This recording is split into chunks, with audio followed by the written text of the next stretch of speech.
Katika Yohana 14 Yesu anasema msifadhaike mioyoni mwenu. Yohana Mtakatifu sura ya 14 mstari wa kwanza, Bwana anasema, neno la Mungu linasema, mnamwamini Mungu, niaminini na mimi. Nyumbani mwa Baba yangu mna makao mengi, kama sivyo ningaliwaambia. Anasema kwa sababu mimi nakwenda kwa Baba, nimeenda kuandalia nini? Makao, na kisha nitakuja niwakaribishe. Just imagine uko hapa duniani, Mungu anakuandalia makao, halafu wewe umejipoteza. Mungu atusaidie tusijipoteze. Amen. Amen. Amen. Kuna kuishi vizuri hapa duniani na Mungu inawezekana. Kuishi kwa kumpendeza Mungu inawezekana. Kwa sababu Roho Mtakatifu anatusaidia. Tunda la Roho ni nini? Na Roho ni upendo, si ndio? Fadhili, kiasi, ni furaha na nini? Fadhili, uaminifu, mambo yote hayo, uvumilivu.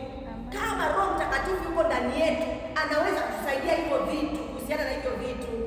Na akitusaidia kuhusiana na hivyo vitu, kwa sababu ndio tuliachiwa ndani yetu, maana yake kule makao tunayoangaliwa lazima tutayakaa. Amen. Hivi mnajua jinsi ambavyo ni nzuri kwamba yani Yesu mkuu namsoma sasa hivi unamuona live. Si kitu kizuri. Anakuwa anakuambia, I say, yani nakumbuka siku ile bwana. Siku ile ule usiku ukulala kidogo kate tamaa. Nisingemwambia Gabriel wewe ulikuwa utoboi. Mnacheka na yeye. Si ilikuwa vizuri? Ndio. Nikamwambia malaika Gabriel, angalia na wengine ambao wako karibu hapo, hebu nendeni kapigeni kambi pale sasa. Halafu nasema, kumbe ni wewe. Kumbe ni wewe ndio ulisababisha siku ile. Yaani nilikuwa nakwisha. Nikashangaa nimepata nguvu, nikatoka kitandani, nikaenda sebuleni, nikaanza kuomba. Nilipomaliza kuomba, hata sikujua ile shida imeishia wapi. Bwana asifiwe. Amen. Mungu atusaidie hizi shida za hapa duniani zisituondoe kwenye mstari. Sio tu zisituondoe, atusaidie tuzishinde. Hakuna mtu ambaye anatakiwa ashinde kwa niaba yako. Let me read something for you. Maybe you are going to be unhappy. Okay. Sawa. Okay. Kwa hiyo usiweke kipaumbele kwenye maisha ya watu wengine, hata kama ni mzazi, hata kama ni nani. Kila mtu anakabiliwa na maisha yafuatayo.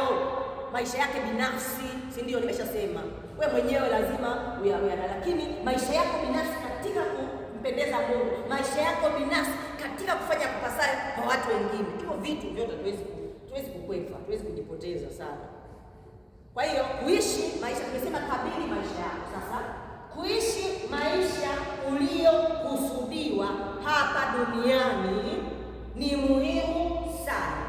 Na kuishi maisha uliokusudiwa hapa duniani ndio kuyakabili.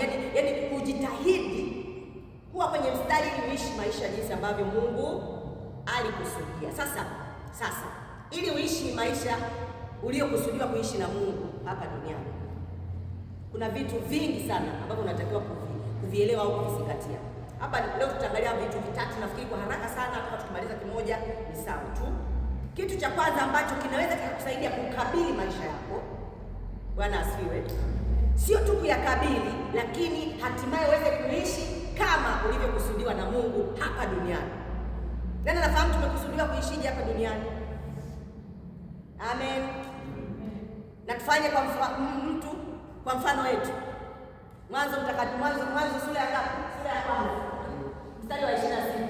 Mungu akasema na tufanye mtu kwa mfano wetu wakatawale. Sawa Amen.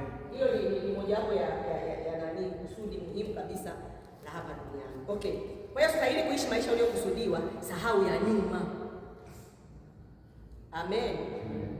Sahau ya wapi? Sahau ya nyuma. Okay. Wafilipi sura ya 3 mstari wa 13.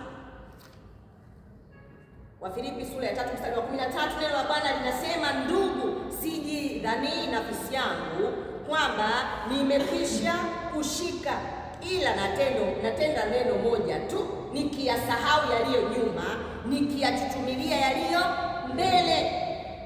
Na naweza kaendelea hapo na kaza mwendo na vitu kama hivyo, lakini hapa cha muhimu ambacho nataka ukechi ni nini? Ninasahau yaliyo nyuma na chuchumilia yaliyo mbele. Ni fahari ya Mungu wewe kusamehewa dhambi.